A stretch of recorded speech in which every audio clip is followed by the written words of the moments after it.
অনেক দিন পরে তেলাপিয়া মাছ এনেছে। টমেটো, কাঁচা লঙ্কা আর শস্য বাটা দিয়ে এটা বেটে নেব গরম করতে। লবণ দিলাম, হলুদ দিয়ে মাছটা ভেজে নেবো লাল করে। মাছটা কড়া করেই ভাজবো। মশলাটাও বেটে নেবো, শস্য লঙ্কা টমেটো। মাছগুলো ভেজে তুলে নেবো। ভেজে নেবো, এগুলো তুলে নিই। মাছ ভাজার তেলে দুটো শুকনো লঙ্কা দিলাম, একটু জিরে ফোড়ন দিলাম, দিলাম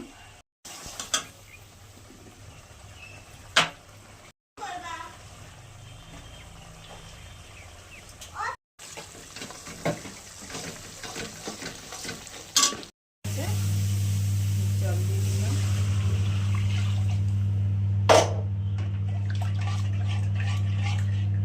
ঝোলটা ফুটলি মাছ দেবো।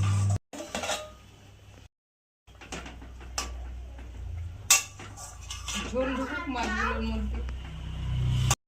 শস্য বাটা দিয়ে এভাবে রান্না করে খেয়ে দেখবে, ভালো লাগবে। একদম শুকনো করলে আবার ভাত খাবে কি দিয়ে, তার জন্য একটু ঝোল ঝোল।